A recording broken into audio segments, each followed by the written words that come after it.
Assalamu alaikum aspirants. Our today's topic is organizational culture. First of all, we have to know that what is organizational culture.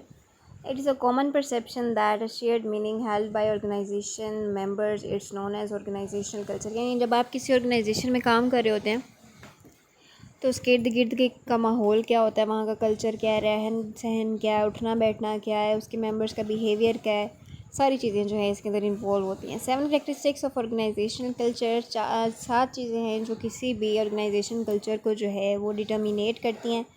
Innovation and risk taking, ठीक है, कि आप अपनी organisation के अंदर innovation कितनी लाते हैं और रिस्क टेकिंग कैपेसिटी कितनी है आपकी। Attention to details, precision and things. Attention to details, outcome orientation, people orientation, team orientation, aggression, competitiveness, stability, status to maintenance.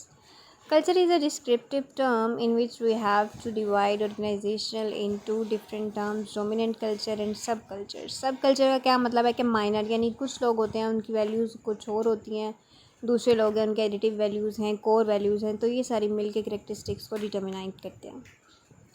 Functions क्या है ऑर्गेनाइजेशनल कल्चर में इसका, कि ये बाउंड्री को डिफ़ाइन करते हैं कि हमें पता होता है कि हमने अपने बाउंड्री में रह के जो है वो काम करना है।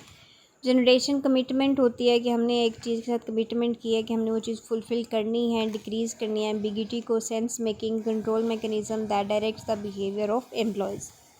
डिसएडवांटेजेस भी इसकी कुछ हैं कि बैरियर आता है चेंज में, जब हम किसी चीज़ के रूल सेट कर देते हैं तो फिर वहाँ पे नई चीज़ें नहीं आती, वेरिएशंस नहीं आती, एक ही चीज़ जो है वो आगे आगे चलती रहती है, तो ये थोड़ा सा नुकसान होता है। नुकसान इस तरह से कि जैसे हमारे इर्द गिर्द के लोग तो तरक्की कर रहे हैं, ठीक है, वो वक्त के साथ साथ जैसे वक्त की ज़रूरत होती है अपने आप को जो है वो मोटिवेट करते हैं, अपने आप को मोल्ड करने की ज़रूरत उनको पेश आती है तो उसको फुलफ़िल कर लेते हैं। लेकिन कुछ लोग जो हैं वो उनके वही रूल्स होते हैं तो वो फिर जो है वो सोसाइटी के साथ कम्पीट नहीं कर पाते, तो फिर वो पीछे रह जाते हैं।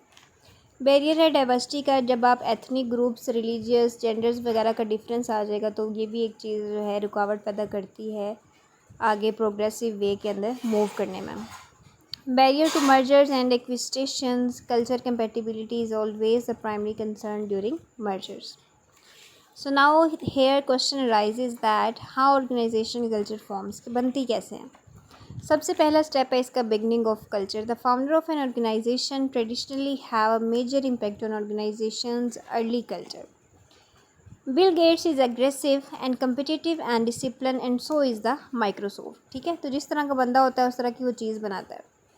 कीपिंग अ कल्चर अलाइव, तो हमें किस तरह की अपने कल्चर को अलाइव रखना है, सिलेक्शन करनी है कि हम किस तरह के एम्प्लॉय को रख रहे हैं अपने फैक्ट्री के अंदर, अपने ऑर्गेनाइजेशन के अंदर जो फिट कर रहा है हमारे कल्चर के अकॉर्डिंग। टॉप मैनेजमेंट होनी चाहिए, the action to top managers influence the overall culture.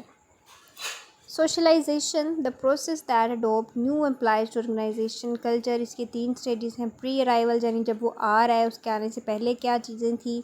Encounter, जब वो उस चीज़ के अंदर आ गया है, उसने अपने आप को इंटरेक्ट कर लिया है वर्क के साथ, तो अब उसकी परफॉर्मेंस क्या है। और मेटामॉर्फोसिस, मेटामॉर्फोसिस क्या मतलब होता है, चेंज, कि उस बंदे के आने से क्या चीज़ आई है।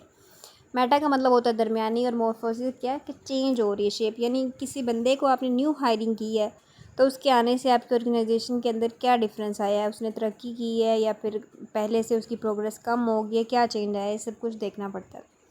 फिलोसफी ऑर्गेनाइजेशन के फाउंडर जो हैं ये भी हमने देख ली चीज़। अब यहाँ पे क्वेश्चन है how do employees team culture, के एम्प्लॉयज़ जो हैं वो किस तरह से टीम कल्चर को प्रमोट करते हैं। डिफरेंट रिचुअल्स इनके होते हैं, repetitive sequence of insecurities that reinforce की वैल्यूज़।